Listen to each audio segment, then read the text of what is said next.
అందరికీ నమస్కారం. రాష్ట్ర బీసీ సోదరులందరికీ నా హృదయపూర్వక ధన్యవాదాలు. మిత్రులారా, నిన్న ఉగాది సందర్భంగా నేను పెట్టినటువంటి వీడియో చూసి చాలామంది నాకు ఫోన్ చేయడం జరిగింది. వాటన్నిటికీ నిన్న సరైనటువంటి క్లారిటీగా సమాధానం చెప్పలేకపోవటం వల్ల ఈరోజు ఈ వీడియో ద్వారా మీ సందేశాలను, మీ అనుమానాలను,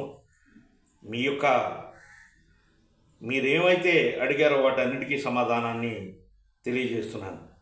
ముఖ్యంగా ఒక బీసీ సంఘం పెట్టుకున్నప్పుడు ఆ బీసీ సంఘం యొక్క ఎజెండా ముందు జనాల్లోకి తీసుకెళ్తాం. అదే జరిగింది.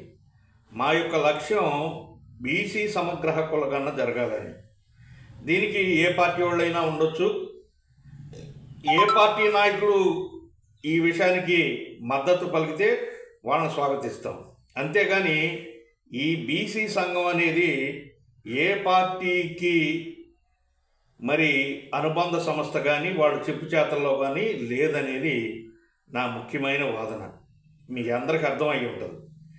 ఇక రెండోది విషయం, మనం ఏదైనా చేయాలనుకున్నప్పుడు, మార్పులు చేర్పులు జరగాలనుకున్నప్పుడు మనం కూర్చుని చర్చించుకుని మనందరం నిర్ణయించుకోవాలి. అంతేగాని ఏదో ఒక పార్టీ నాయకుడు వచ్చి అతనేదో మనకి చీప్గానో విఏపీలు వచ్చారు మీరు ఒక్క నిమిషమే మాట్లాడమంటాం, ఇంకొకళ్ళు మరి ఆయుధాలను చెట్టుపైన పెట్టాం, అవి చెట్టుపై నుంచి తీయం, ఆయుధాలు లేకుండా యుద్ధానికి ఎట్టెళ్తారు, ఇట్లా తలతిక్క మాటలు మాట్లాడేటువంటి వ్యక్తుల్ని బీసీ సంఘాల్లో ఎంతోమందిని చూశాను, వదిలేశాను, ఎన్నోసార్లు చెప్పాను. మీకు ఒక్క విషయాన్ని క్లారిటీగా చెబుతున్నాను. సోదరి మనులారా, బీసీ సోదరులారా, ఒక్క విషయాన్ని బాగా గుర్తుంచుకోండి. మనకి ముందున్నది స్థానిక సంస్థల ఎన్నికలు. ఈ స్థానిక సంస్థల ఎన్నికల లోపు మన యువతకు, మన బీసీ సోదరులకు, మన బిడ్డలకు మేలుచెలగా జరగాలంటే బీసీ సమగ్ర హక్కుల గణన జరగాలి. దీని మీద మనం పోరాటం చేస్తున్నాం, చెయ్యాలి కూడా. దీన్ని పక్కన పెట్టేసి ఎవడో ఒక రిపోర్ట్ ఇచ్చాడని అది అధికారికంగా లేదు, అది అధికారికంగా ఎవరో ప్రకటించలేదు.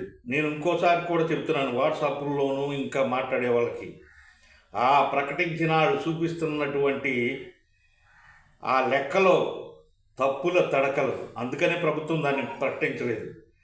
ప్రకటించిన దాన్ని తీసుకొచ్చి పదే చూపిస్తూ మీ స్వలాభం కోసం గౌన్లు 9 లక్షలని 10 లక్షలని చెబుతున్నారు. అంటే ఇంకా చాలా కులాలని తక్కువగా బీసీల్లో చూపిస్తున్నారు. ఇది చాలా తప్పు. ఇంకొకసారి గౌన్లు 9 లక్షలని ఎవరన్నా చెబితే, మాట్లాడితే నాలిక తెగ్గొయ్యాల్సిన పరిస్థితి ఉంటుందని చెప్పి కూడా రాష్ట్ర గౌడ సంఘం తరపున నేను హెచ్చరిస్తున్నాను. ఎందుకంటే మీ 9 లక్షలేంటి, మీకేం తెలుసు మేము ఎంతమంది ఉన్నామో? నీ దగ్గర ఏమైనా అధికారం ఉందా? అధికారికంగా రాజముద్ర వేశారా మా మీద సర్వే చేసి ఇంతమంది ఉన్నామని? ఈ పిచ్చి మాటలు మాట్లాడితే డ్యామేజీ కింద కేసు పెట్టి కోర్టుకి వెళ్ళాల్సి వస్తుందని కూడా ఇంకొకసారి మీ అందరికీ హెచ్చరిస్తున్నాను. 9 లక్షలని ఎవరు చెప్పారు? గౌండ్లు. అసలు గౌండ్లు అంటే ఏంటో మీకు తెలుసా? ఎంతమంది ఉన్నారో? గౌండ్ల చరిత్ర తెలుసా? గౌండ్లు ఉపకులాలు తెలుసా? మీరు మమ్మల్ని 9 లక్షలు ఉన్నారు, వాళ్ళకంటే తక్కువ, వీళ్ళకంటే ఎక్కువ లేదు, అసలు 1,00,000 ఉంటాం, మీకేంటి నష్టం? 1,00,000 ఉన్న వాళ్ళకి అంటే రాజ్యాధికారంలో భాగం ఇరా? బీసీల్లో 1,00,000 మంది ఉన్న చాలామంది ఉన్నారు. వాళ్ళు మరి పంచాయతీలో సర్పంచులుగా కానీ, లేకపోతే కౌన్సిలర్లుగా కానీ, చైర్మన్లుగా కానీ ఇంతవరకు ఎక్కడ ఎన్నుకోలేదు. అంటే ఎక్కువ ఉన్నవాళ్ళే హెంచే పంచుకోవాలా? ఏంటి మీరు చెప్పే సందేశం? ఈ అబద్ధపు బూటకు మాటలు మానేసి బీసీ సమగ్ర హక్కుల గణన కోసం పోరాటం చేసే బీసీ సంఘాలకి మా మద్దతు ఉంటుంది. మీరు ఇష్టం వచ్చినట్టు మాట్లాడి మీరు చెప్పిందల్లా వినమంటే గొర్రెల్లాగా తలకాయలు ఊపటాకి మేము మీ కింద బానిసలం కాదు.